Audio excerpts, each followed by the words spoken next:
This is a podcast on civil partnerships 5 years on. For a transcript, email info@ons.gov.uk.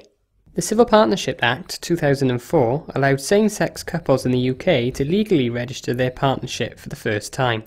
The Act came into force in December 2005 and celebrated its 5th anniversary in December 2010. In this podcast, we will look at civil partnerships in England and Wales. First, we will look at the number of civil partnerships formations.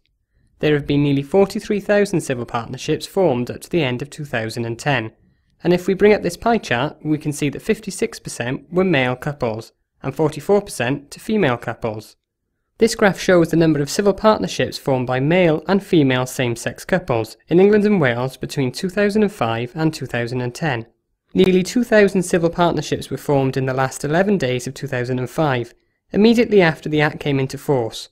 2006 was the first full year civil partnerships could be recorded, and in this year the number of civil partnerships was highest. There were 9,000 formations by male couples and almost 6,000 by female couples, as many people in long-standing relationships took advantage of the opportunity to formalise their relationship. The number of civil partnerships reduced in 2007, and since 2008 the number of civil partnerships being formed has stabilised.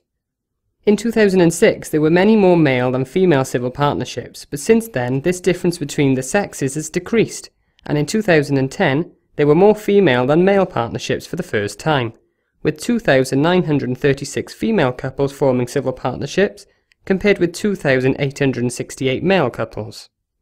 Now we will look at the average age of people forming civil partnerships. This graph shows the average age of men and women forming civil partnerships. The average age of men decreased over the period from 54 in 2005 to 41 in 2010. The average age of women declined to a lesser extent, from 47 in 2005 to 38 in 2010. This decline in average age might be explained by many older couples in long-standing relationships forming partnerships soon after legislation was implemented, compared to younger couples forming partnerships more recently. We can also see that women are on average younger than men when they form a civil partnership, but this difference has narrowed. Most of this reduction takes place between 2005 and 2007. Between 2007 and 2010, the difference in average age between men and women is more stable. For another angle on age, let's look in more detail at the age of people forming civil partnerships. The bars show the percentage of all people forming civil partnerships in each age group in 2006.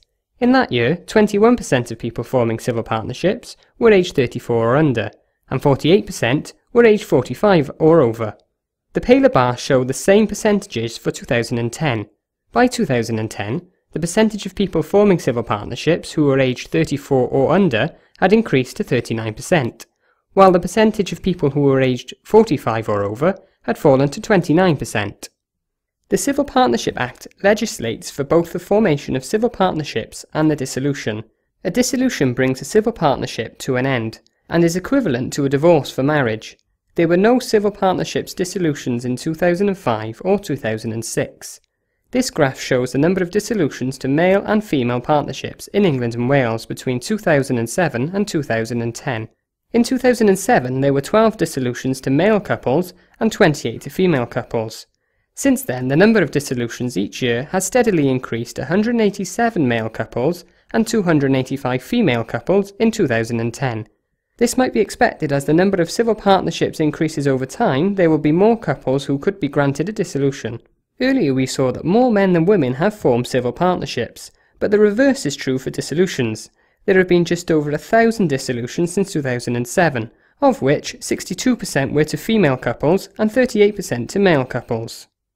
The full article describing trends in civil partnerships is published in the Population Trends Journal, available on the ONS website. For further information about civil partnerships or queries about this podcast, please email families@ons.gov.uk.